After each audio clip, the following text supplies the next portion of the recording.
अब ये टॉपिक है हमारे पास राइट ऑफ प्रीएम्पशन का। राइट ऑफ प्रीएम्पशन का जो ये इंट्रोडक्शन है ये आप सब टॉपिक्स के साथ लिख सकते हो, ठीक है। तो राइट ऑफ प्रीएम्पशन में बात क्या की, इसके इंट्रोडक्शन में क्या कहा जा रहा है। Preemption is the right of claim on purchase of adjacent property. Adjacent का मतलब है जुड़ी हुई प्रॉपर्टी, यानी कि दो लोग हैं, ठीक है, दो लोगों की दो लैंड्स हैं, एक लैंड एक बंदे की, एक लैंड एक बंदे की, और दोनों लैंड्स जुड़ी हुई हैं, यानी कि एडजेसेंट है, ठीक है। वो जो एडजेसेंट प्रॉपर्टी जिसमें से एक बंदा अपनी प्रॉपर्टी कहता है भाई मैं बेच रहा हूँ, जिस बंदे के साथ जुड़ी हुई लैंड है वो बंदा साथ वाले लैंड के ओनर से ये कह सकता है कि भाई आप ये लैंड किसी और को ना बेचें या मुझे दे दें। यानी कि जब वो साथ वाला अपनी लैंड बेच देता है, जैसे ही वो बेचने वाली न्यूज़ सुनता है कि भाई एग्रीमेंट हो चुके हैं, दूसरे को दे दिए, तब उस लैंड ओनर के पास, जो साथ वाला है उस लैंड ओनर के पास, तब ये राइट अराइज होगा कि वो क्लेम कर सके प्रीएम्पशन के लिए। प्रीएम्पशन का मतलब ये है कि जो बंदा अपनी लैंड बेच चुका है किसी और को, तब साथ वाली लैंड वाला ओनर कह सकता है कि भाई ये लैंड आप मुझे दे दें, इसको हम कहेंगे प्रीएम्पशन। प्रीएम्पशन किसी और बंदे को नहीं मिल सकती फालतू में। सपोज आपकी लैंड जुड़ी हुई नहीं है किसी और के साथ, तो आप नहीं प्रीएम्पशन कर सकते। प्रीएम्पशन आप तभी कर सकते हो जब आपकी लैंड जुड़ी हो उस बंदे के साथ जो अपनी लैंड को बेच रहा हो। तो ये बात उसने यहाँ पे लिखी है कि the preemption is a right of claim on purchase of adjacent property sold to a third person, यानी कि किसी और बंदे को बेची जा रही है, ठीक है, और आपका उसके लैंड के साथ जुड़ी हुई है प्रॉपर्टी। ये बात फर्स्ट लाइन में लिखी है। फिर दूसरी लाइन में है this right arises only on a complete sale. मैंने पहले ही बता दिया था कि जैसे ही साथ वाले बंदे ने अपनी लैंड को सेल कर दिया है, ठीक है, किसी और के नाम पे कर दिया है, उस वक्त आपका ये राइट अराइज होगा। उससे पहले आप नहीं क्लेम कर सकते दूसरे बंदे को कि भाई ये लैंड मुझे दे। आप तभी कर सकते हो जब वो लैंड किसी और को मिल चुकी हो, ठीक है। द राइट ऑफ प्रीएम्पशन, ये पहली लाइन तो मैंने दूसरी लाइन बता दी। The right of preemption does not arise out of gift, सदका, वक्फ और लीज। यानी कि अगर साथ वाले बंदे की जो लैंड है वो अगर वो लैंड किसी को सदका करता है, किसी को वक्फ में देता है या लीज पे लगा देता है या गिफ्ट के तौर पे भाई किसी को दे देता है कि भाई मैं ये लैंड किसी को गिफ्ट दे रहा हूँ, ऐसी सिचुएशन पे आप उस बंदे पे प्रीएम्पशन केस नहीं कर सकते। अगर सेल हो रहा है लैंड, उस बंदे ने लैंड को सेल किया है जिसमें ये चीज़ें इन्वॉल्व नहीं हैं, तब आप प्रीएम्पशन उस पर कर सकते हो। ये बात उन्होंने यहाँ लिखी है। Preemption in our local Pakistani language is known as शुफा। पाकिस्तान में या आम तौर पे इस्लाम में हम उसको शुफा कहते हैं, लेकिन अंग्रेज़ लोग उसको प्रीएम्पशन कहते हैं। ये बात इंट्रोडक्शन में लिखी है। यही इंट्रोडक्शन आप सारे टॉपिक्स में लिख सकते हो प्रीएम्पशन से जो रिलेटेड टॉपिक्स हैं। फिर आगे रेलेवेंट प्रोविज़न आ जाती है। इन रेलेवेंट प्रोविजंस को मैं आगे ही समझाऊंगी। इसकी लिस्ट पूरी की पूरी इसकी लिस्ट मैंने लिखी है। तो इंट्रोडक्शन की समझ आ गई। रेलेवेंट प्रोविजंस आप चाहो तो जैसा बुक में लिखा हुआ है एक ही लाइन में आप वैसे लिख लो, या जिस तरह मैंने लिखा है इस तरह लिख लो, या आपकी अपनी मर्ज़ी है। फिर डेरिवेशन आ गई है कि भाई ये वर्ड प्रीएम्पशन कहाँ से निकले, उसके बारे में इसमें डिटेल लिखी है। नॉर्मल सी बात लिखी है कि preemption is direct from the medieval Latin वगैरह है। सिंपल सी बात है, ये आप खुद भी समझ लोगे। अब आती है शुफा। ये मैंने शुफा इंट्रोडक्शन में ही बता दिया कि the technical Arabic term for Anglo Mohammedan equivalent to preemption is शुफा। यानी कि इस्लाम में प्रीएम्पशन को क्या कहेंगे, शुफा कहेंगे। हम पाकिस्तान में भी इसका वर्ड शुफा ही यूज़ हो रहा है। उसके बाद मीनिंग ऑफ शुफा। शुफा मीन्स एडिंग और प्रेफरेंस, यानी कि आप ऐड करते हो, अपना कोई राय ऐड करते हो, इसको हम शुफा कहेंगे। राय ये होती है ना, सपोज एक बंदा एक लैंड अपनी बेच रहा है, ठीक है, आपकी इसके साथ जुड़ी हुई लैंड है, तो आप उसको राय दोगे या डिमांड दोगे कि भाई ये लैंड आप मुझे दे दें। सिंपल। ये बात उन्होंने यहाँ लिखी है। डेफिनेशन ऑफ प्रीएम्पशन, मुझे बुक में काफ़ी सारी डेफिनेशन थी, बट मुझे मैक नॉक्टन की डेफिनेशन सबसे आसान लगी, सबसे अच्छी लगी। क्यों? क्योंकि मैक ने आसान अल्फाज में कह दी कि भाई preemption is a power of possessing property which has been sold by paying a sum equal to that paid by the purchaser. यानी कि प्रीएम्पशन एक ऐसी पावर है किसी की प्रॉपर्टी को पोजेस करने की, लेने की, जो वो वाली प्रॉपर्टी जो सोल्ड हो चुकी है वो प्रॉपर्टी, उसमें पैसे भी दे चुका है जिस बंदे ने उस प्रॉपर्टी को ख़रीदा है। तो वही पिछली बात को उन्होंने इस डेफिनेशन में लिख दिया है। डेफिनेशन के बाद मैंने मीनिंग ऑफ प्रीएम्पशन को भी एक्सप्लेन किया कि भाई प्रीएम्पशन होता क्या। Action taken for the purpose of preventing something else from happening. यानी कि आप, एक बंदा है वो अपनी लैंड बेच रहा है, आपकी लैंड उसके साथ जुड़ी हुई है, आप उस बंदे को जिसकी लैंड बेची जा रही है, आप उस बंदे को रोक रहे हो लैंड बेचने से, और वो लैंड आप अपने पास रखना चाह रहे हो और उससे वो लैंड ख़रीदोगे। यानी कि एक तरह से प्रीएम्पशन एक तरह की रुकावट है उस बंदे के लिए जो लैंड बेच रहा है, ठीक है। तो प्रीएम्पशन एक तरह की रुकावट होती है उसके बारे में यहाँ पे मैंने लिख दिया है। अब आती है बात सेक्शंस की, जिसकी मैंने यहाँ लिस्ट लिखी थी, उसी को मैं यहाँ पे एक्सप्लेन कर रही हूँ, जिनमें हमारे पास सेक्शन 1A के बारे में है, ठीक है। Section 1A of Punjab preemption act के अकॉर्डिंग इसमें है क्या, इसमें ये बताया जा रहा है भाई ये जितना कुछ भी हो रहा है ये इमूवेबल प्रॉपर्टी को डील करता है। याद रखना जो कुछ मैं पढ़ा रही हूँ ये मूवेबल प्रॉपर्टी को डील नहीं कर सकता, ये सिर्फ इमूवेबल प्रॉपर्टी को डील कर सकता है। इमूवेबल प्रॉपर्टी कैसी, यानी कि ज़मीन, कोई घर, ऐसी चीज़ जो चल फिर ना सकते उसको हम इमूवेबल कहते हैं। टॉपिक है ये, आप चाहो तो स्किप कर दो, बुक वालों ने NCERT वालों ने भी इसको स्किप किया हुआ है, अगलों को लिखा है। ये थोड़ा मुश्किल था इसलिए उन्होंने स्किप किया, मेरे हिसाब से मुश्किल नहीं है। इसमें यही बात लिखी है कि भाई इमूवेबल प्रॉपर्टी वो होती है जो अर्बन या नॉर्मल एरियाज़ में एग्जिस्ट करती है, और थोड़ा वर्डिंग्स इसकी स्टूपिड सी लिखी हैं, ये तो सीधी बात बता रहे हैं कि भाई कोई प्रॉपर्टी है जो एक जगह एग्जिस्ट करती है, उसके बाद उसको हम इमूवेबल प्रॉपर्टी कहते हैं, सही है। इसके बाद जो है जो सेक्शन 2 है ये NCERT वालों ने भी इसको इंक्लूड किया है। अब सेक्शन 2 में बात क्या की जा रही है, सेक्शन 2B में ये बताया जाए कि भाई प्रीएम्प्टर होता कौन है। प्रीएम्प्टर वो बंदा होता है जिसके पास ये राइट होता है कि वो दूसरे बंदे की प्रॉपर्टी पे प्रीएम्प्शन का केस कर सके। जो बंदा अपनी प्रॉपर्टी सेल कर रहा है उस पे वो प्रीएम्प्शन केस कर सकता है। जो बंदा केस करता है प्रीएम्प्शन को, उसको हम प्रीएम्प्टर कहते हैं। सीधी बात यहाँ लिखी है कि preemptor means a person who has a right of preemption, ठीक है। दूसरी हेडिंग है who is a preemptor. Preemptor is a title given to a person who has a right of preemption. अब इसमें कई सारी हेडिंग्स ऐसी हैं जो मैं खुद से लिख रही हूँ, कई सारी वर्डिंग्स ऐसी हैं जो खुद से लिख रही हूँ, ये मैंने खुद से ही लिखा है। इसमें मैं ये बता रही हूँ कि जो प्रीएम्प्टर है वो एक तरह का टाइटल दिया जा रहा है उस बंदे को जो प्रीएम्प्शन केस कर सकता है। कि यहाँ पे सीधी बात है, जैसे कि बायर को हम बायर क्यों कहते हैं, क्योंकि वो बाय कर रहा है चीज़ को, हम उस पर एक टाइटल लगा देते हैं बायर का। वैसे ही प्रीएम्प्टर एक टाइटल होता है। उसके बाद काइंड्स ऑफ प्रीएम्प्टर, यानी कि किस तरह के लोग प्रीएम्प्टर्स हैं उनके बारे में यहाँ पे बताया जा रहा है। प्रीएम्प्टर के बाद दूसरी हेडिंग जो थी काइंड्स ऑफ प्रीएम्प्टर, इसको समझाने के लिए मुझे बाकायदा एक दूसरा पेज रखना पड़ रहा है। अब काइंड्स 3 तरह के लोग होते हैं जिनको हम प्रीएम्प्टर कहते हैं। अब फ़र्क क्या है इन काइंड्स में, ठीक है। पहला वाला है हमारे पास शफ़ी शारिक। शफ़ी शारिक कौन होता है, ये एक लैंड है, पूरी की पूरी लैंड है, इसमें कोई बाउंड्री नहीं बनी, इसके अंदर एक से ज़्यादा जो ओनर्स होते हैं ना, ज़्यादा, उसको हम कहेंगे शफ़ी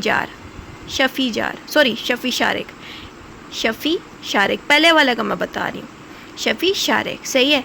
यानी कि एक लैंड है जिसमें ये बंदा भी इसका ओनर है, ये बंदा भी इसका ओनर, यानी कि अहमद और अरहाम, ये दोनों इसके ओनर हैं और ये पूरी लैंड है। अहमद ने इस लैंड को बेच दिया अरहाम को बताए बगैर, तो अरहाम के पास ये राइट है कि वो अहमद पे प्रीएम्प्शन केस कर सकता है और उसको कह सकते हैं भाई ये लैंड तुम किसी अजनबी को ना बेचो, ये लैंड तुम मुझे बेच दो।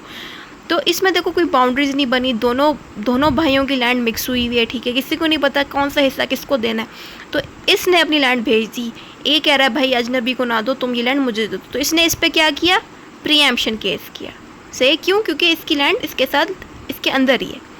अब जो दूसरा काइंड है, दूसरे काइंड में सीन ये है कि 2 अलग अलग लैंड है, इसका एक ओनर है, इसका एक ओनर है, ठीक है। अब एक ओनर का नाम है मोहम्मद, दूसरे ओनर का नाम है इकबाल, ठीक है। इकबाल साहब ने अपनी लैंड बेच दी, लेकिन मोहम्मद को इस बात से एतराज़ है, तो मोहम्मद इकबाल पे प्रीएम्प्शन केस करेगा और उसको कहेगा ये लैंड आप किसी अजनबी को ना भेजें या मुझे बेच दें। फ़र्क समझ में आ गया कि शफ़ी शारिक में 2 से ज़्यादा ओनर हो सकते हैं और एक ही लैंड के ओनर हो सकते हैं। लेकिन शफ़ी खालिद जो सेकंड वाला है, इसमें सीन ये है कि दोनों लैंड्स जुड़ी हुई हैं एक दूसरे के साथ, इसका अलग ओनर है, इसका अलग ओनर है, लेकिन साथ वाला बंदा लैंड बेच देता है और जिसकी लैंड जुड़ी हुई है वो उस पर प्रीएम्प्शन केस कर सकता है। और शफ़ी जार को 3rd कैटेगरी में क्यों लिखा गया, उसका सीन ये है कि 3 लैंड्स हैं, मिसाल के तौर पे एक लैंड जो है अपना इकबाल की है, ठीक है, इकबाल की है, एक लैंड है मोहम्मद की, एक लैंड है अपना उस्मान की, सही हो गया। 3 बंदे हैं जिनकी लैंड इस तरह से जुड़ी हुई है। अब इकबाल अपनी लैंड बेच देता है, मोहम्मद को कोई एतराज़ नहीं है इकबाल की लैंड बेचने से, ठीक है। और उस्मान जो है उसको एतराज़ है, क्यों, क्योंकि इकबाल की लैंड से उसकी लैंड पे ना पानी आता था, ठीक है। अब उस्मान को एतराज़ है कि भाई इकबाल अपनी लैंड मुझे दे दे, किसी अजनबी को ना भेजे, लेकिन जो मोहम्मद है वो इस पे प्रीएम्प्शन केस नहीं कर रहा क्योंकि इस मोहम्मद को कोई एतराज़ नहीं है। मोहम्मद यहाँ पे क्या बन रहा है, मोहम्मद यहाँ पे बन रहा है शफ़ी क्या नाम था, शफ़ी खालिद। शफ़ी खालिद बन रहा है। शफ़ी खालिद क्यों बन रहा है मोहम्मद? क्योंकि मोहम्मद की लैंड डायरेक्ट उस बंदे के साथ जुड़ी है जिसकी लैंड बेची जा रही है। लेकिन उस्मान शफ़ी जार क्यों बन रहे हैं? क्योंकि इसकी लैंड डायरेक्ट उस बंदे के साथ नहीं जुड़ी जिसकी लैंड बेची जा रही है, इसी दूसरे बंदे के बाद बन रहा है, ठीक है, इसलिए हम इसको शफ़ी जार कहेंगे। तो शफ़ी जार इस पर प्रीएम्पशन केस करेगा और इसको हम कहेंगे शफ़ी जार, क्योंकि ये डायरेक्ट नहीं बन रहा, उसके बाद बन रहा है। सही है, ये फ़र्क है इन तीनों में। काइंड्स ऑफ प्रीएम्प्टर के बाद जो दूसरा हेडिंग है वो है qualification for acquiring preemption. Qualification से क्या मुराद है कि भाई कौन लोग हैं जिनके पास ये ऑप्शन होती है कि वो प्रीएम्पशन कर सकते हैं। वो मर्द भी हो सकता है, वो औरत भी हो सकती है, यानी मैं ये इन लोगों के बारे में बता रहा है कि कौन लोग प्रीएम्पशन केस कर सकते हैं। मर्द औरत कर सकते हैं, माइनर कर सकते हैं, बच्चा कर सकता है। माइनर वो लोग भी होते हैं जो हिंदू हो सकता है, लाइक पाकिस्तान में ज़्यादा मेजॉरिटी किसकी है, मुसलमानों की, ज़ाहिर बात है, तो हम उसको मेजर मेजॉरिटी कहेंगे। पाकिस्तान के अंदर हिंदू होंगी या ईसाई की, क्रिश्चियनिटी के लोग कम होंगे, तो कम क्वान्टिटी वाले लोगों को हम माइनर भी कह सकते हैं। माइनर में बच्चे भी इन्वॉल्व हो सकते हैं, ठीक है। तो माइनर की डिफरेंट तरीके हैं, मैं समझा रही हूँ कि माइनर बच्चा भी हो सकता है, माइनर वो लोग भी हो सकते हैं जो हिंदू ईसाई जिनकी क्वांटिटी कम है, वो लोग भी प्रीएम्पशन कर सकते हैं। सपोज आपके साथ वाला जो ओनर है जिसको एतराज़ है आपके लैंड बेचने से, वहाँ पे प्रीएम्पशन केस कर रहा है, तो वो बंदा हिंदू भी हो सकता है, ईसाई भी हो सकता है, इट डजंट मैटर, बट उन बंदों को हम माइनर कहेंगे क्योंकि वो क्वांटिटी में कम होते हैं। तो उसके बाद मेजर आ जाते हैं। मेजर ऑब्वियसली जो मुसलमान भी हो, उसकी बहुत सारी लैंड्स हो, सिंपल सी बात यहाँ पे लिखी है। और फोर्थ पॉइंट क्या है, owner of an immovable property. वो बंदा प्रीएम्पशन कर सकता है जिसके पास एक प्रॉपर्टी एग्जिस्ट करती है, यानी कि आप हवा में बात नहीं कर सकते, आपकी प्रॉपर्टी एग्जिस्ट करनी चाहिए, तभी आप कोर्ट में जाके कह सकते हो कि भाई मुझे एतराज़ है इस बंदे के लैंड बेचने से, क्योंकि उसके लैंड से ही मेरा पानी आ रहा है या जो भी प्रॉब्लम है, तो आपके पास लैंड एग्जिस्ट होनी चाहिए। आप कोर्ट को कह सकते भाई मेरी फ़लाँ लैंड है, उसकी लैंड मेरे साथ जुड़ी हुई है, तो ये चीज़ आप कर सकते हो। अगर आपके पास लैंड ही नहीं है, आप खाम में किसी पे प्रीएम्पशन केस नहीं कर सकते। उसके बाद सेक्शन 2 का सी पार्ट है। सेक्शन 2C में ये बताया जा रहा है कि राइट ऑफ प्रीएम्पशन क्या होता है, ठीक है। अब सेक्शन 2 बहुत सारे हैं, सेक्शन 2 के 4 पार्ट्स हैं, A, B, C, D। ए में ये बताया जा रहा है कि इमूवेबल प्रॉपर्टी क्या होती है, बी में ये बताया जा रहा है प्रीएम्प्टर कौन होता है, सी में ये बताया जा रहा है राइट ऑफ प्रीएम्पशन होता क्या है। तो सी में ये लिखा हुआ है, तो वीडियो ठीक नहीं हो रही, right of preemption means a right to acquire by purchase and immovable property in preference to other person by reason of such right. आसान सी बात ये लिखी हुई है कि राइट ऑफ प्रीएम्पशन ये होता है कि जब साथ वाला बंदा अपनी प्रॉपर्टी बेच रहा है, उसने बेच दी है प्रॉपर्टी, ठीक होगा, जैसे ही उसने प्रॉपर्टी बेच दी है उस वक्त आपका राइट ऑफ प्रीएम्पशन अराइज होता है। ये सिंपल सी बात उन्होंने सेक्शन सी में लिखी थी। फिर आता है section D. Section D sale को डिस्कस करता है, यानी कि जो आपके साथ वाले बंदे ने जो प्रॉपर्टी सेल की है, ये उस वाले सेल की बात कर रहे हैं। अब इस सेल को बाकी सेल्स के साथ मिक्सअप ना करिएगा, ये प्रीएम्पशन के सेल को डील कर रहा है। तो इसमें बात क्या की गई, sale means permanent transfer of the ownership of an immovable property in exchange of value consideration, यानी कि आपने अपनी प्रॉपर्टी बेच दी है, और जब आप प्रॉपर्टी बेचते हो उससे क्या होता है, आपकी ओनरशिप दूसरे बंदे को मिल जाती है उस प्रॉपर्टी की, ठीक हो गया। उसके बाद फिर क्यों आप प्रॉपर्टी किसी को बेचते हो, ताकि आपको कोई कंसिडरेशन मिले, पैसा मिल जाए, ठीक है। प्रॉपर्टी इसलिए बेची जाती है ना कि आपको पैसे मिल जाए। And include transfer of immovable property by way of, उसके अंदर हिबा बिल, इवाज़ इन्वॉल्व होना चाहिए, हिबा बिल, ये चीज़ें इन्वॉल्व होनी चाहिए। ये सेक्शन डी में लेके अब इस सेक्शन के बारे में तफसील यहाँ पे मैंने लिखी है कि इसमें क्या क्या चीज़ें नहीं होनी चाहिए। अगर ये चीज़ें हुई तो आपका प्रीएम्पशन वगैरह नहीं आप उस पर कर सको। प्रोसीजर जो सेक्शन 22D में लिखा गया था, उसमें अगर ये 4 चीज़ें इन्वॉल्व हुई उस बंदे के सेल में, तो आप उस पर प्रीएम्पशन केस नहीं कर सकते। सपोज़ जो आपके साथ वाली लैंड वाला बंदा है, वो अपनी लैंड को किसी को इनहेरेंट कर देती है, यानी कि वो अपने पोतों पोतियों को या अपने बच्चों को वो लैंड विरासत में दे देता है, ठीक हो गया। ऐसी सिचुएशन पे आप उस पर प्रीएम्पशन केस नहीं कर सकते। या फिर वो बंदा किसी को तोहफे में अपनी लैंड दे देता है, या वो अपनी लैंड किसी को वसीयत कर देता है, ऐसी सिचुएशन पे आप उस बंदे की लैंड पे प्रीएम्पशन केस नहीं कर सकते। ये बात उन्होंने सेक्शन 2D में लिखी है। या अगर उस बंदे ने अपनी लैंड किसी को एक्सचेंज में दे दी, यानी कि सेल नहीं की, उस बंदे ने एक्सचेंज कर दिया कि भाई तुम मुझसे गाड़ी ले लो और तुम मुझसे ये लैंड ले लो, मतलब उससे एक्सचेंज कर दी, सेल नहीं की, ऐसी सिचुएशन पे आप उस पर प्रीएम्पशन केस नहीं कर सकते। या उस बंदे ने अपनी लैंड को अपनी बीवी को हक महर की शक्ल में दे दिया है, सपोज़ कोई मर्द है वो अपनी बीवी को हक महर देना चाह रहा है, तो उसने सोचा कि मैं अपनी लैंड ही हक महर में दे देता हूँ, तो ऐसी सिचुएशन पे कोई लैंड जो डॉवर की शक्ल में या हक महर में दी गई हो, उस पर आप प्रीएम्पशन नहीं कर सकते। उसके अलावा किसी बंदे का आपने कत्ल कर दिया है, यानी कि जो साथ वाला बंदा है जो अपनी लैंड बेच रहा है, उसने किसी का कत्ल कर दिया है, तो ऐसी सिचुएशन पे वो अपनी लैंड उन लोगों को ऑफ़र कर सकता है जिसकी फैमिली के लोगों को उसने कत्ल किया है या कोई हर्ट किया, कोई मारा है उसकी फैमिली के बंदे को, और वो लोग कुछ जज्बाती हो गए और वो कह रहे हैं भाई हम तुम्हें माफ़ नहीं करेंगे ये वो, तो वो मामले को ठंडा करने के लिए अपनी लैंड दे रहा है। ऐसी सिचुएशन में जो उसने लैंड दी है आप उस पर प्रीएम्पशन केस नहीं कर सकते। ये बातें यहाँ चीज़ें होंगी तो आप उस लैंड पे प्रीएम्पशन केस नहीं कर सकते। तो इसी की डिटेल आगे लिखी गई है, मैंने समझा दिया, तो इसको समझाने की मुझे ज़रूरत नहीं पड़ेगी। Next heading is objectives of preemption. Preemption की ज़रूरत क्यों पड़ती है, क्या इसकी खासियत क्या है, ये बात उन्होंने इधर ही लिखी हुई है।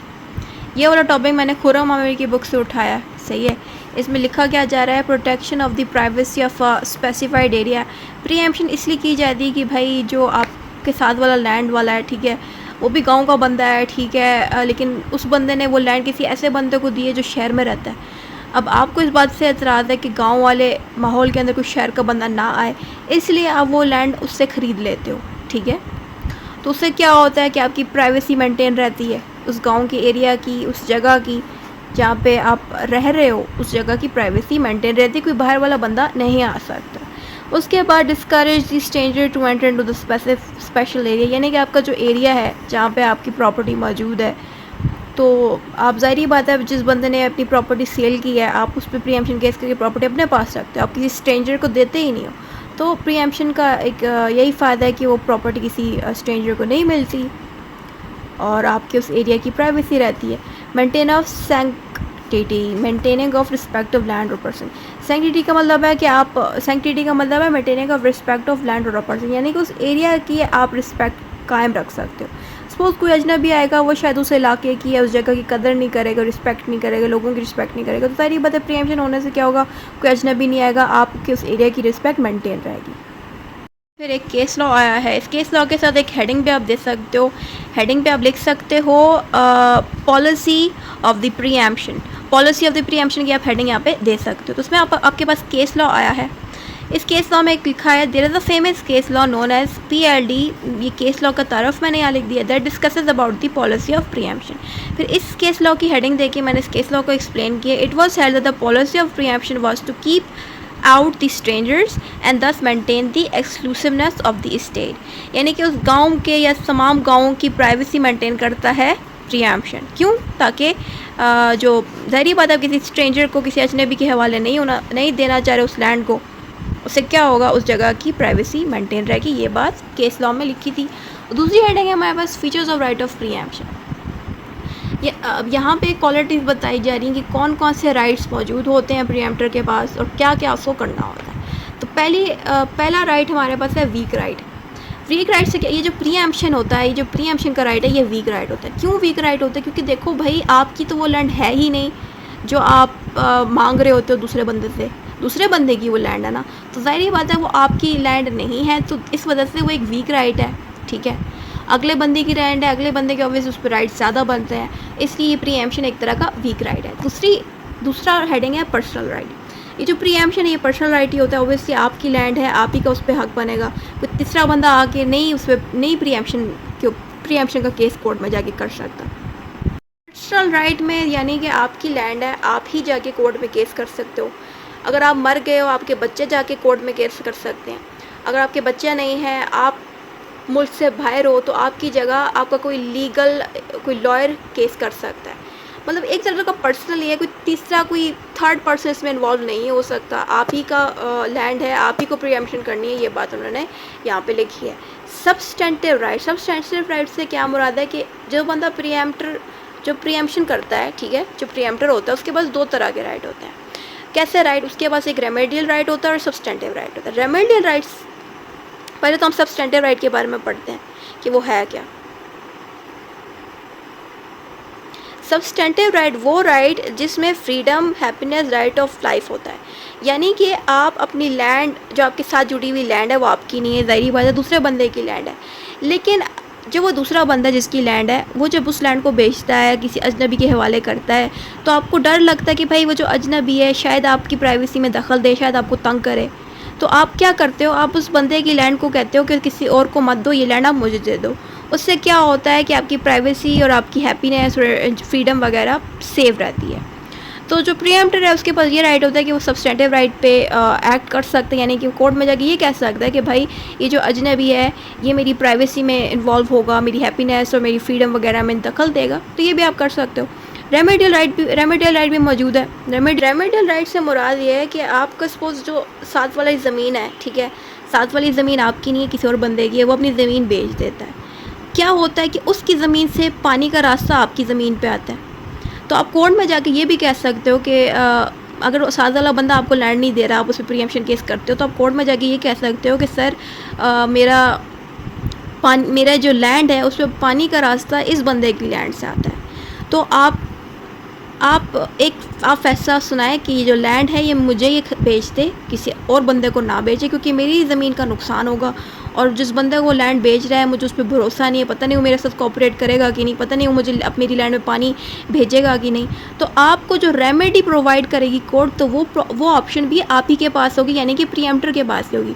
आपकी लैंड पर अगर आपकी लैंड पर रास्ता नहीं है, तो रास्ता भी आपका उस साथ वाली लैंड से आ रहा है, तो भी आप कोर्ट में जाके कह सकते कि भाई मेरे लैंड में रास्ता नहीं है, इसी के लैंड से रास्ता आ रहा है, तो आप मुझे जो है ये बंदा मेरे साथ कोऑपरेट करे, या पानी का जो रास्ता है वो उस बंदे की लैंड से आ रहा है, तो आप मेरे साथ वो कोऑपरेट करें कि ये बंदा मुझे ही लैंड दे दे, दूसरे को जो उसने लैंड बेची है उसको ना बेचे, मुझे ये बेच दे। तो उसके पास रेमेडियल राइट होता है और सब्सटेंटिव राइट होती है। ये बात उन्होंने यहाँ पे लिखी है। उसके बाद दूसरी हेडिंग है सब्स्टिट्यूटिव राइट। सब्स्टिट्यूटिव राइट क्या होता है? सब्सटेंटिव राइट होता कि आसान बात लिखी है कि देखें, the preemption is not a right of repurchase, rather it gets converted to the preemptor on the same amount the owner sold to the buyer. यानी कि आपने देखें, आपके साथ वाली जो लैंड है उसके ओनर ने वो लैंड बेच दी किसी और को 2 करोड़ में, ठीक है। अब आप जब उससे वो लैंड लोगे तो आपको 2 करोड़ में ही मिलेगी, आपसे कोई वो नया सौदा नहीं करेगा कि 3 करोड़ मुझे दे दो या 1 करोड़। जिस प्राइस में उसने साथ वाले बंदे ने लैंड बेची थी उसी प्राइस में प्रीएम्प्टर को वो लैंड ख़रीदनी पड़ेगी। इसमें कोई ऐसा सीन नहीं है कि आपको पैसे ज़्यादा देने हैं, कम देने हैं, जो बेची गई है उसी प्राइस में आपको ख़रीदनी पड़ेगी। ये बात यहाँ पर लिखी है। Preemptor to take the whole bargain. ये मैंने जो भी कलरफुल चीज़ें लिखी हैं ये समझाने के लिए लिखी हैं, आपको सिर्फ ये ब्लू वाले बातें लिखनी है। इसमें बात ये लिखी है कि भाई अगर आपने साथ वाले बंदे से लैंड लेनी है तो अब ये नहीं कह सकते कि भाई मुझे आधा टुकड़ा अपनी ज़मीन का दे दो, बाकी मुझे नहीं चाहिए। ये वाली हरकत आप नहीं कर सकते। अगर आपने साथ वाले बंदे की ज़मीन ख़रीदनी है तो आपको पूरी की पूरी ज़मीन उसी अमाउंट पे ख़रीदनी पड़ेगी जिस अमाउंट पे वो बेच रहा है। यही चीज़ उन्होंने यहाँ लिखी है, क्योंकि कोर्ट आपकी बात को तभी सुनेगी जब आप अगले की मुताबिक चलोगे। यानी कि वो अगर साथ वाला बंदा पूरी ज़मीन बेच रहा है 2 करोड़ में, तो आपको पूरी ही ख़रीदनी है उसी प्राइस में। अब नहीं कह सकते भाई थोड़ी दे दो, आधा इतना सा टुकड़ा मुझे ज़मीन का दे दो, ऐसा नहीं आप कर सकते। आपको वही चीज़ करनी है जो डील हो चुकी है। डिफरेंशियल राइट, ये राइट होता कि इसकी मैंने यहाँ पे मीनिंग लिखी है। प्रीएम्प्टर के पास ये राइट भी मौजूद होता है कि वो सेलर और बायर के दरमियान जो एग्रीमेंट हुआ था उसमें इन्वॉल्व हो सके। ठीक हो गया, कोई एवं ही बंदा इन्वॉल्व नहीं होता किसी के दरमियान, लेकिन प्रीएम्प्टर के पास ये हक है, कानूनी तौर पे ये हक है कि वो सेलर और बायर यानी कि आपके साथ वाला जो ज़मीन वाला बंदा है, ठीक है, उसने अपनी ज़मीन बेच दी है, उसने जिसको ज़मीन बेची है उसको हम क्या कहेंगे? बायर कहेंगे। जिसने ज़मीन को बेचा है वो सेलर होगा। तो जो उन दोनों के बीच एग्रीमेंट होगा, तो जो प्रीएम्प्टर है वो उसमें घुस के चेक कर सकता है कि भाई उन्होंने कितने पे सौदा किया, कितने पे उन्होंने ज़मीन बेची, क्या क्या सीन हुआ। तो वो प्रीएम्प्टर के पास ये हक है कि वो घुस सकता है, उन दोनों के एग्रीमेंट के अंदर घुस सकता है, उनसे बातचीत कर सकता है। तो ये राइट है प्रीएम्प्टर के पास। ये बात उन्होंने यहाँ पे लिखी है। पर्पज़ ऑफ प्रीएम्प्शन, किस लिए प्रीएम्प्शन की पर्पज़ का मतलब होता है कि प्रीएम्प्शन की ज़रूरत हमें क्यों है, क्या फ़ायदा हमें मिलेगा। तो ये बात उन्होंने यहाँ लिखी है। तो इसके 5 पॉइंट्स हैं।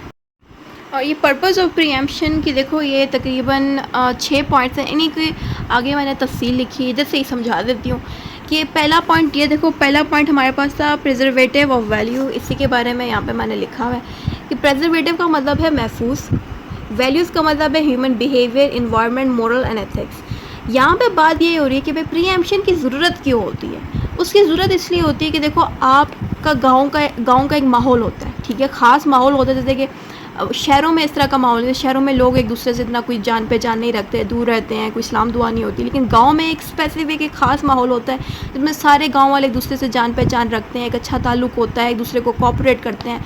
तो उसको हम वैल्यूज़ कहेंगे। प्रेजर्वेटिव का मतलब है कि जो प्रीएम्पशन है ये उन गांव के प्रेजर्वेटिव उस गांव की जो वैल्यूज़ हैं उनको प्रेजर्वेट करता है, यानी कि महफूज करता है प्रीएम्पशन। कैसे है कि भाई आपके साथ वाला जो लैंड वाला ओनर है वो आपका बड़ा अच्छा दोस्त है, गांव का ही बंदा है, सही है, वो बंदा किसी अजनबी को बेच रहा है। वो जो अजनबी है वो शहर का रहने वाला है, उसको गांव के माहौल के बारे में पता ही नहीं। तो आपको पता है कि भाई अगर इसने इस बंदे को बेच दी तो गाँव का माहौल ख़राब होगा, तो आप करोगे ये, उस बंदे से कहोगे कि भाई ये लैंड आप मुझे दे दो, उस बंदे को ना दो। आपको जब वो लैंड मिल जाएगी उससे क्या होगा, उस गाँव के माहौल की सेफ्टी हो जाएगी, उस गाँव के वैल्यूज़ को आप प्रिजर्वेट कर दोगे प्रीएम्पशन करके। ये बात उन्होंने यहाँ लिखी है। दूसरा पॉइंट है मेंटेनेंस ऑफ अ सोसाइटी, यानी कि ये भी वही बात है कि भाई उस गांव का जो सोसाइटी है, जो माहौल है, उसको प्रीएम्पशन मेंटेन कर दे, यानी कि जिस तरह का माहौल चल रहा था गांव का वैसे ही रहेगा। ये बात यहाँ लिखी है। देखिए मेंटेनेंस ऑफ सोसाइटी और प्रिजर्वेटिव वैल्यू में यही बात लिखी गई है कि भाई जो प्रीएम्पशन करता है वो इसलिए करता है कि भाई जो प्रॉपर्टी है साथ वाली वो किसी ऐसे बंदे के हाथ में ना चली जाए जो गांव का ना हो, कोई शहर का हो, क्योंकि जो शहर वाले बंदे होते हैं उनका मेंटल लेवल डिफरेंट होता है, वो गांव के माहौल के साथ बाजूकात नहीं चल पाते। तो गांव के माहौल को मेंटेन रखने के लिए प्रीएम्पशन किया जाता है आम तौर पे, ठीक है। तो ज़ाहिर बात है जिन लोगों को एतराज़ नहीं है किसी शहर के लोगों के आने से तो वो प्रीएम्पशन करेगा ही क्यों, सीधी बात है।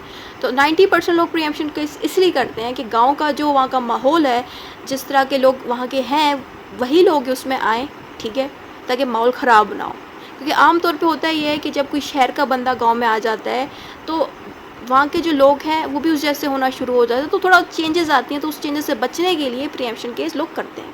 प्रोटेक्शन ऑफ प्राइवेसी, ये भी वही बात पिछली वाली रिपीट हो रही है कि भाई आप नहीं चाहते कि साथ वाला लैंड ओनर जब किसी ऐसे बंदे को लैंड बेचेगा जो आपकी प्राइवेसी में खाम का घुसेगा, आपको तंग करेगा, तो इसलिए आप वो लैंड साथ वाले बंदे से ख़रीद लेते हो। ये बात उन्होंने यहाँ लिखी। जब खरीदोगे आप लैंड क्या होगा, प्राइवेसी मेंटेन होगी, सारी की सारी लैंड आप ही की हो जाएगी, सीधी बात है, कोई दूसरा बंदा दखल नहीं देगा। फिर आता है इंटेग्रिटी ऑफ विलेजेस। इसका इंटेग्रिटी का मतलब है यूनिटी, इथिक्स, मोरल, यानी कि गांव का माहौल सेफ रहेगा, सारे लोग एक दूसरे के साथ मिलजुल के रहेंगे, कोई बाहर का बंदा नहीं आएगा। तो प्रीएम्पशन होने से यही होगा कि हर चीज़ आपके कंट्रोल में रहेगी और इंटेग्रिटी मेंटेन रहेगी विलेज की। ये एक्चुअली गाँव देहातों के बारे में ही होता है मोस्टली। फिर नेक्स्ट हेडिंग इज़ पर डिस्करेजमेंट ऑफ स्ट्रेंजर। ज़ाहिर बात है आप साथ वाले बंदे की लैंड अपने पास जब ले लोगे तो जो स्ट्रेंजर है वो बेचारा डिस्करेज हो जाएगा कि हाय ये लैंड तो मैं लेने लगा था, साथ वाले ने ले ली, ये वो, तो डिस्करेजमेंट हो जाती है अगर आप प्रीएम्पशन केस करते हो। ये बात उन्होंने यहाँ लिखी है, सादी सी बात है। दूसरी हेडिंग थी रिस्पेक्ट टू नेबरहुड, यानी कि जब प्रीएम्पशन होता है, ठीक है, उससे क्या होता है कि जो माहौल है वहाँ की जो रिस्पेक्ट है वो मेंटेन रहती है, आप एक दूसरे को तंग नहीं करते, क्योंकि साथ वाली ज़मीन आप खुद ख़रीद लेते हो, ठीक है। उससे क्या होता है कि दोनों नेबरहुड वाले लोग सेफ़ रहते हैं, क्योंकि देखो आपने तो वो लैंड ले ली, ठीक है, लेकिन और भी तो लोग हैं ना जिन पे असर पड़ेगा उस स्ट्रेंजर के आने से, लेकिन आपने उस स्ट्रेंजर को आने ही नहीं दिया, वो लैंड आपने खुद रख ली। इससे क्या होगा, आपके जो इर्द गिर्द और लोग हैं, जो नेबर्स होंगे, वो आपके साथ रिस्पेक्टफुल में भी रहेंगे, खुश रहेंगे कि भाई आपने किसी अजनबी के हवाले नहीं की, माहौल जो है गाँव का मेंटेन रखा। तो ये बात उन्होंने यहाँ लिखी है। सेक्शन 5 जो है प्रीएम्पशन का, वो ये बता रहा है कि राइट ऑफ प्रीएम्पशन कब अराइज होता है। The right of preemption accrues arise, accrues का मतलब है अराइज होना, ठीक है। The right of preemption accrues on the sale of immovable property, जब आपकी प्रॉपर्टी जो साथ वाले बंदा जो प्रॉपर्टी है उसकी जब वो बेच देता है तब ही आप उस पर प्रीएम्पशन केस कर सकते हो, उससे पहले नहीं कर सकते। ये यहाँ पे बात लिखी गई है। When does the right of preemption arises, arise तब होता है जब जो सेल होती है वो वैलिड होनी चाहिए, कंप्लीट होनी चाहिए, बोनाफाइड होनी चाहिए। वैलिड से मुराद कि वो सेल ठीक हुई है, उसने पूरी तरह से वो सेल जो है अपना प्रॉपर्टी किसी और के हवाले कर दी है, ठीक है। कंप्लीट का मतलब यही है कि भाई पूरी तरह से प्रॉपर्टी दूसरे को दे दी है। बोनाफाइड यानी कि वो फ़ायदेमंद से, मतलब है कि वो जो सेल हुई है वो फ़ायदेमंद होनी चाहिए। अब जो अगर आपको बोनाफाइड का नहीं समझ आता तो ये 2 पॉइंट्स आप लिख दो। वैलिड से मुराद की जो सेल है वो अच्छी होनी चाहिए, उसमें कोई मतलब गलत चीज़ की सेल नहीं होनी चाहिए, मतलब प्रॉपर्टी आपने किसी सही तरीके से बेची है, उस प्रॉपर्टी को बेचते वक्त आपने कोई गलत सौदा नहीं किया, सही बात की, कानूनी तौर पर आपने सही तरीके से सेल की है, तो उसको हम वैलिड कहेंगे। उसके अलावा कंप्लीट सेल पे अराइज होता है, यानी कि सेल हो चुके, अगले बंदे के नाम हो चुकी है, आपने सारे प्रोसीजर्स कर लिए हैं सेल के, तो वो कंप्लीट होना चाहिए, तभी आपका राइट ऑफ प्रीएम्पशन अराइज होगा। यानी कि सेल हुई नहीं है, बस हवा में बात उड़ी है और आपने जाके प्रीएम्पशन केस कर दिया, हाय मैं ये ज़मीन ले रहा हूँ, ये वो फला, ये हरकत आप नहीं कर सकते।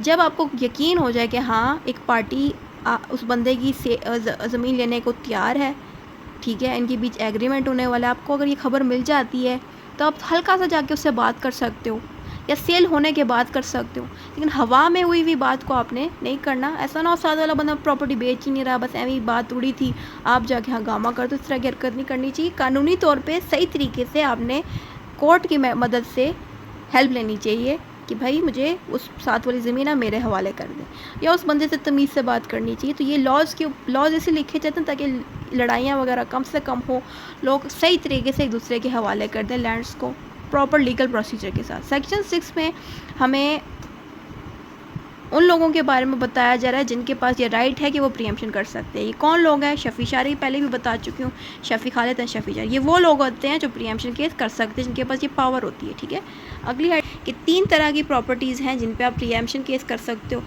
एग्रीकल्चर प्रॉपर्टी वो प्रॉपर्टी होती है जिस पे फसलें वगैरह उगती हैं, उन पे आप प्रीएम्पशन कर सकते हो। उसके अलावा वो इमूवेबल प्रॉपर्टी जो गाँव में मौजूद होती है, वो इमूवेबल प्रॉपर्टी शहरों में मौजूद होती है, इन 3 प्रॉपर्टीज़ पे आप प्रीएम्पशन कर सकते हो।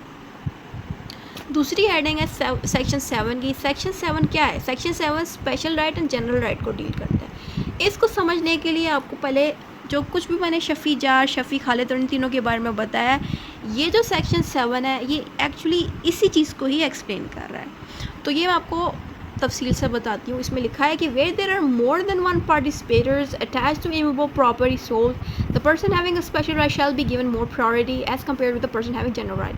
यानी कि एक से ज़्यादा लोग आके कह देते हैं कोर्ट में कि भाई ये ज़मीन आप मुझे दे दें, लेकिन सेक्शन 7 के अकॉर्डिंग जिस बंदे का हक सबसे ज़्यादा बनता है प्रीएम्पशन करने का, उसी की ही बात को सुना जाएगा। ये बात यहाँ लिखी है। सेक्शन 7 समझाने का लिए मैंने एक पेज रखा हुआ है, इसका बस और से सुनते जाएं।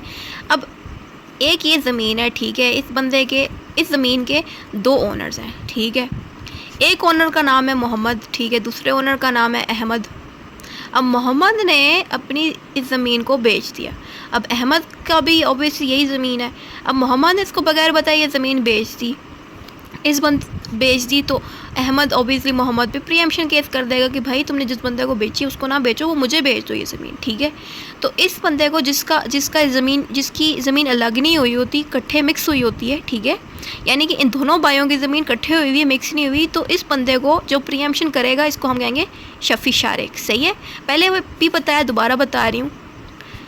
जो अब दूसरा वाले को एक्सप्लेन कर रही हूँ।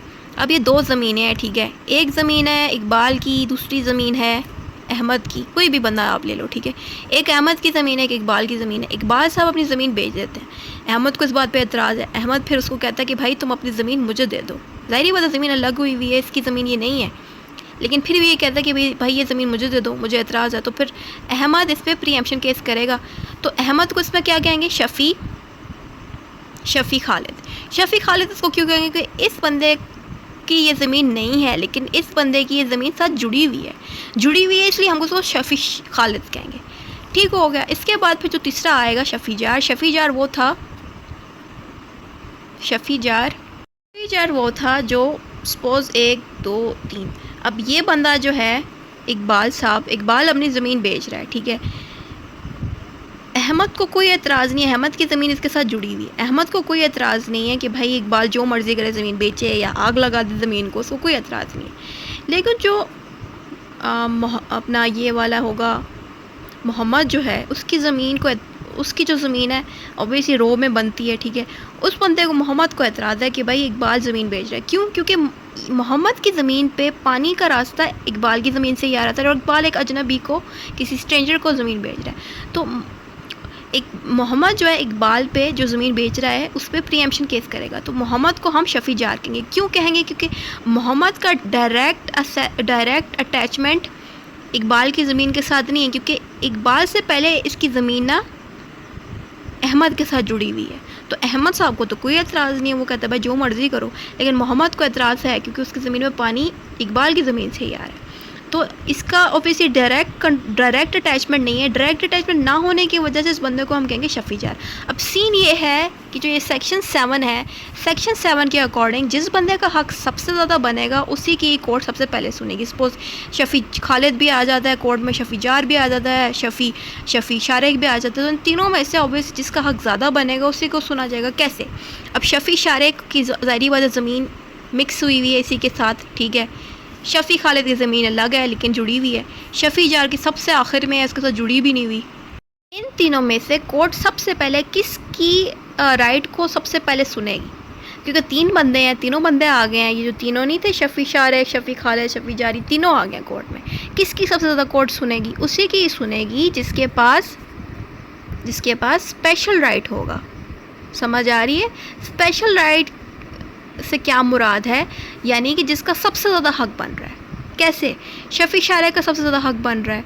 शफ़ी शारेक ज़ाहिरी बात है 2 भाई हैं, दोनों भाइयों की लैंड इकट्ठे है, एक भाई बेच देता है, दूसरा भाई जिसकी लैंड है उसको बताए बगैर, तो ज़ाहिरी बात है इसी की ही लैंड है, इसी की लैंड से गड़बड़ हो गई है, तो इस बंदे की सबसे पहले सुनेगी। शफ़ी खालिद वगैरह की नहीं सुनेगी पहले। ज़ाहिरी बात है उसकी तो शफ़ी खालिद और शफ़ी जार की तो वो लैंड है नहीं, शफ़ी शारेक की लैंड है वो, और उसी के ही भाई ने या जिस बंदे के साथ उसकी लैंड, मतलब जो भी बंदा उसके साथ इन्वॉल्व था उस लैंड के अंदर, उसके साथ उसकी लैंड जुड़ी, उसने बेच दी, तो ज़ाहिरी बात है शफ़ी शारेक को पहले ही नंबर पे रखेंगे, ठीक है।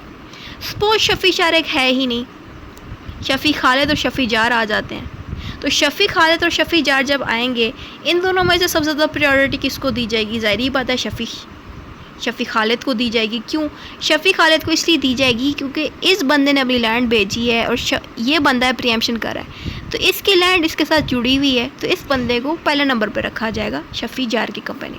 शफ़ी जार को आखिर में इसलिए रखा जा रहा है क्योंकि इसकी लैंड डायरेक्टली नहीं जुड़ी, तो उस वजह से ये इसके राइट को बाद में सुना जाएगा कि इसकी लैंड डायरेक्टली नहीं जुड़ी।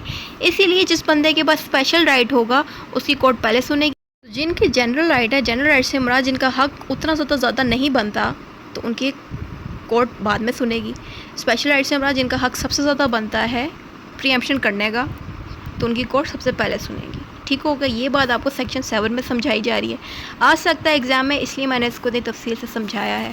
दूसरा टॉपिक है सेक्शन 9। सेक्शन 9 हमें मेथड बता रहा है डिस्ट्रीब्यूशन का। सपोज़ और ये तीनों बंदे हैं जिनका मैं बता रही थी, शफ़ी खालिद, शफ़ी जार, ये जो तीनों बंदे हैं, ये तीनों आ जाते हैं कोर्ट में। तो ऐसी सिचुएशन में सपोज अगर कोर्ट कहती है, भाई कोर्ट सबके राइट्स मान लेती है कि भाई ठीक है सबको प्रॉपर्टी मिलनी चाहिए, ठीक है, तो ऐसी सिचुएशन में सेक्शन 9 बता ये रहा है कि अगर एक से ज़्यादा लोग प्रीएम्पशन केस कर लेते हैं, तो ऐसी सिचुएशन पे उन लोगों को वो प्रॉपर्टी आधी आधी डिस्ट्रीब्यूट हो जाएगी।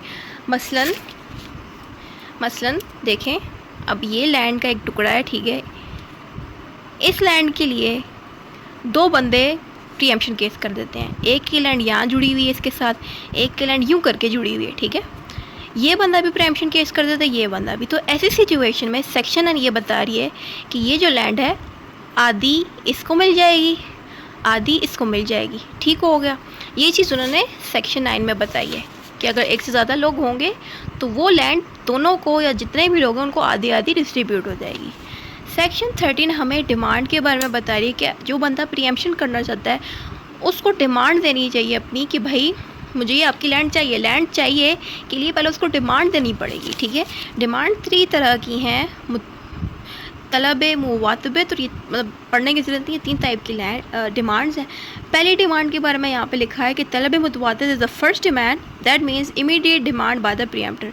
इसको पहले कैटेगरी में इसलिए लिखा गया कि प्रीएम्प्टर के ऊपर फ़र्ज़ है कि वो सबसे पहले अपनी डिमांड के बारे में उस बंदे को बताए जो लैंड बेच रहा है, और उसके बारे में सारा procedure.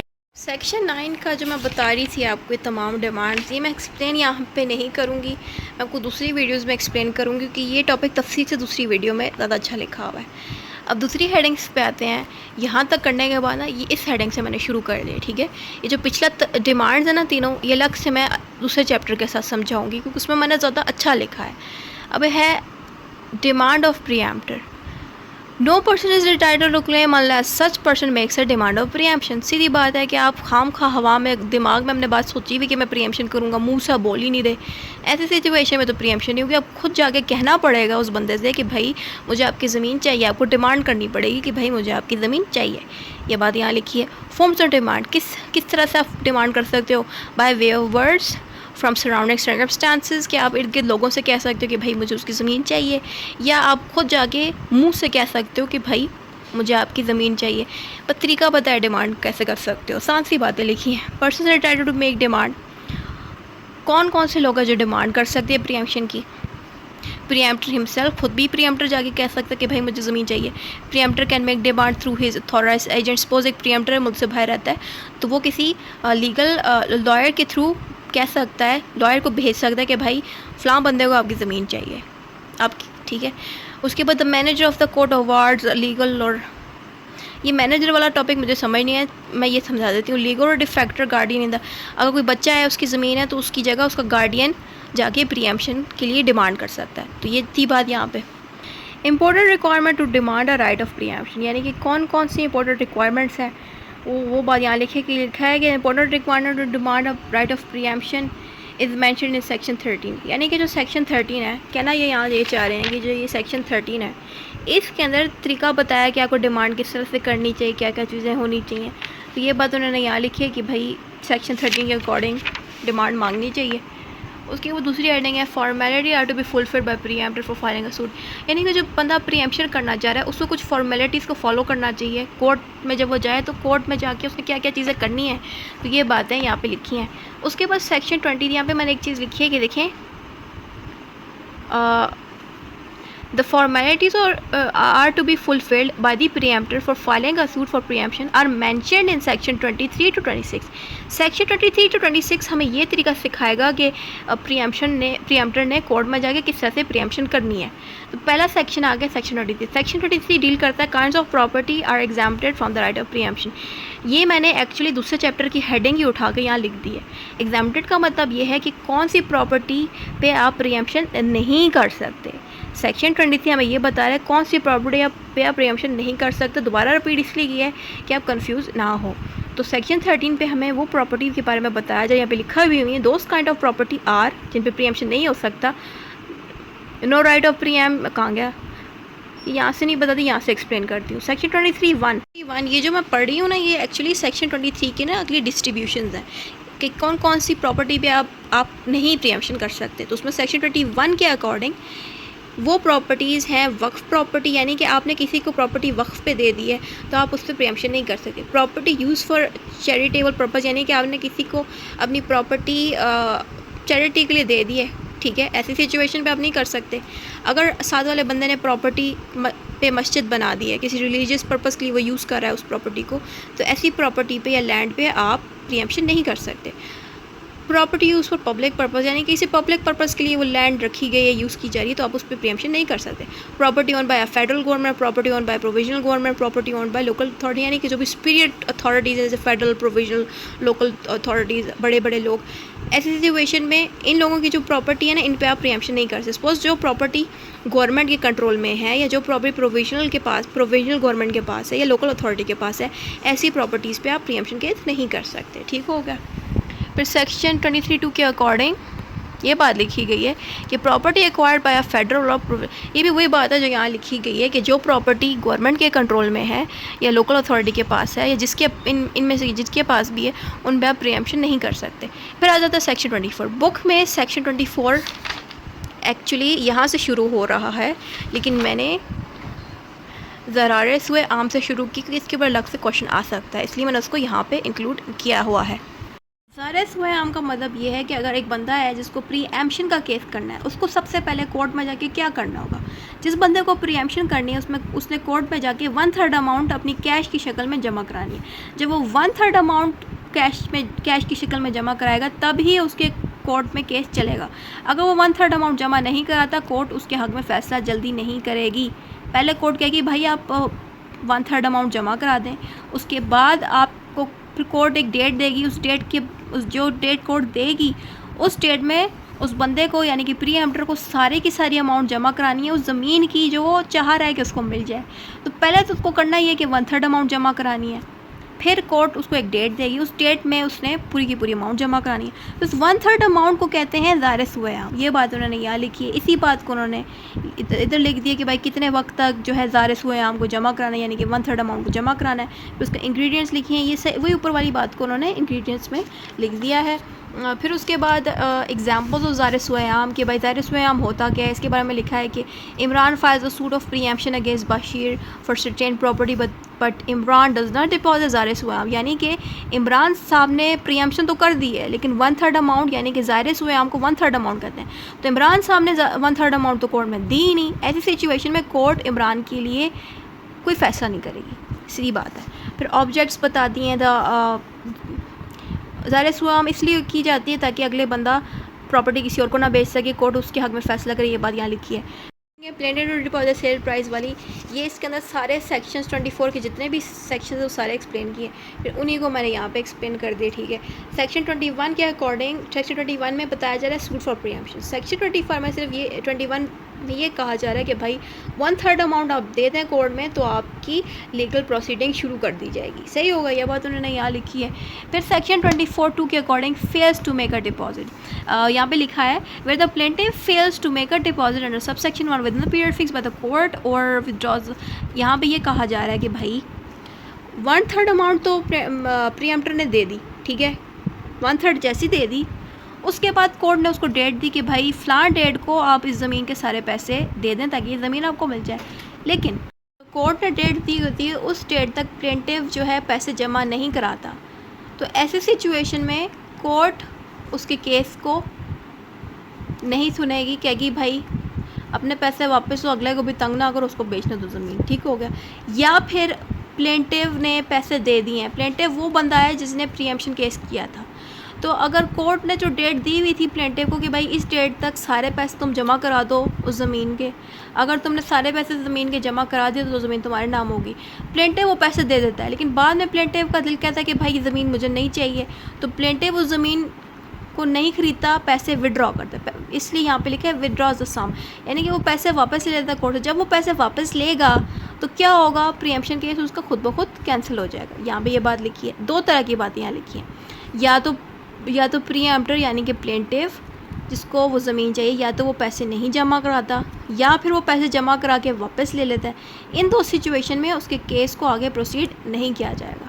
Section 24(3) sum deposit available for the discharge of cost, यानी कि जो पैसा भी प्रीएम्प्टर देगा कोर्ट को ज़मीन के जो भी पैसे बनते हैं, यानी कि 2 करोड़ की ज़मीन है या 1 करोड़ की ज़मीन है, वो पैसे जो भी दिए जाएंगे कोर्ट को, उसी पैसे के अंदर से कोर्ट की जितनी भी फ़ीस बनती है वो काट दी जाएगी।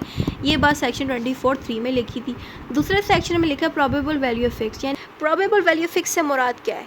प्रोबेबल वैल्यू वो वैल्यू है जिसे कोर्ट ने फ़िक्स किया था, लेकिन प्रोबेबल वैल्यू से फाइनल वैल्यू पे कोई फ़र्क नहीं पड़ता। सपोज़ अब जिस बंदे की आप ज़मीन लेना चाह रहे हो, वो बंदा अपनी ज़मीन जिसने बेची थी किसी और को, उसने वो ज़मीन जब बेची थी तो झूठा उसमें लिख दिया कि भाई ये ज़मीन 3 करोड़ की, जबकि हकीकत में वो ज़मीन है 1 करोड़ की, लेकिन उस बंदे ने ज़्यादा अमाउंट लिख दी थी जानबूझ के, ताकि कोर्ट मतलब उसने जिस बंदे ने ज़मीन बेची थी ना, उसने फाइल्स वगैरह में ये लिख दिया कि भाई ज़मीन तो 1 करोड़ की है, लेकिन उसने हकीकत में तो 2 करोड़ की बेची होगी।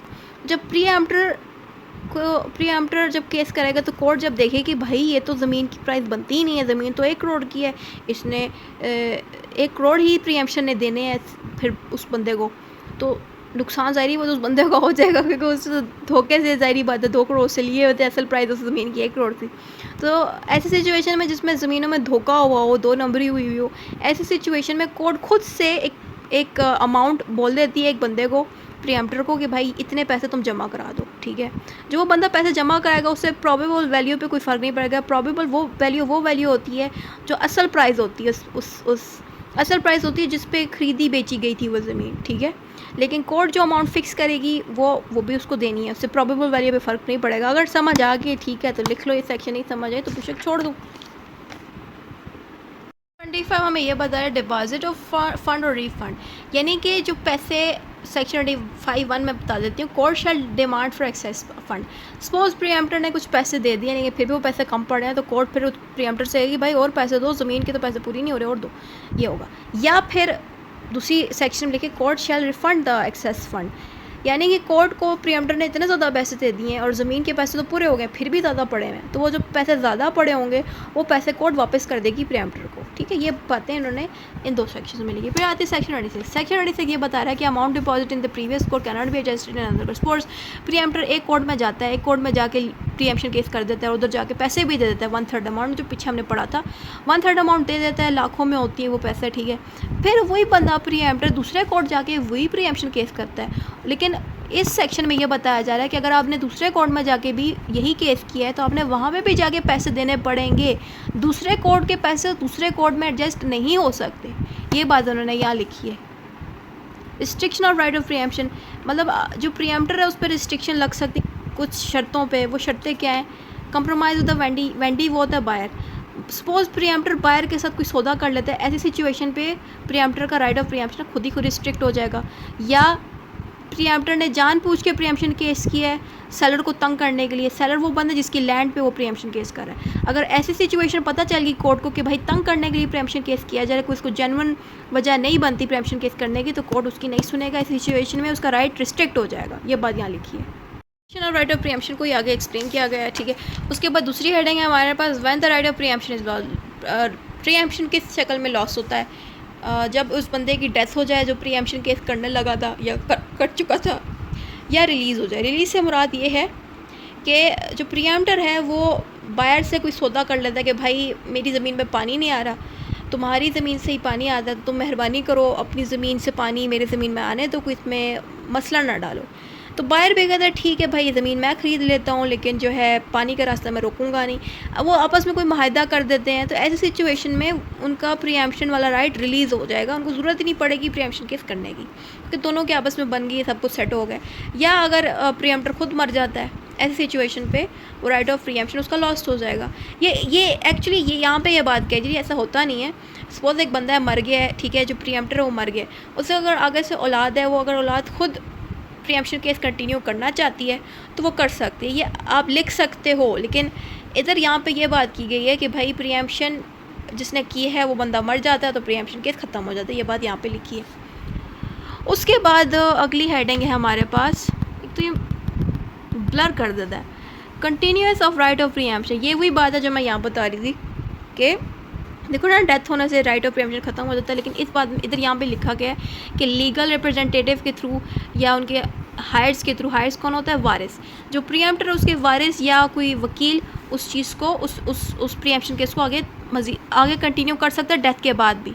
ऑफ प्रीएम्प्शन के बारे में ये बताया जा रहा है कि 4 महीने तक आप अपना प्रीएम्प्शन केस को कोर्ट में फ़ाइल कर लो, और ये लिमिटेशन पीरियड तब स्टार्ट होता है जब प्रीएम्प्टर को ये पता चलता है कि उसके साथ वाली ज़मीन का ओनर वो लैंड बेच रहा है, तब ये शुरू होता है। उसके बाद procedure for filing a suit of preemption, यहाँ पे उन्होंने बताया है तरीका कि किस तरह से आप अपने केस को फ़ाइल कर सकते हो।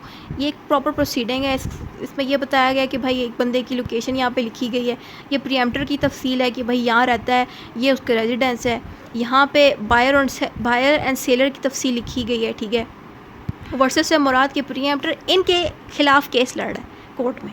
कौन किन के खिलाफ? बायर के खिलाफ, सेलर के खिलाफ। पहला वाला बायर की डिटेल है, दूसरी वाली सेलर की डिटेल है। बस इतना ही था इस टॉपिक का, ख़त्म।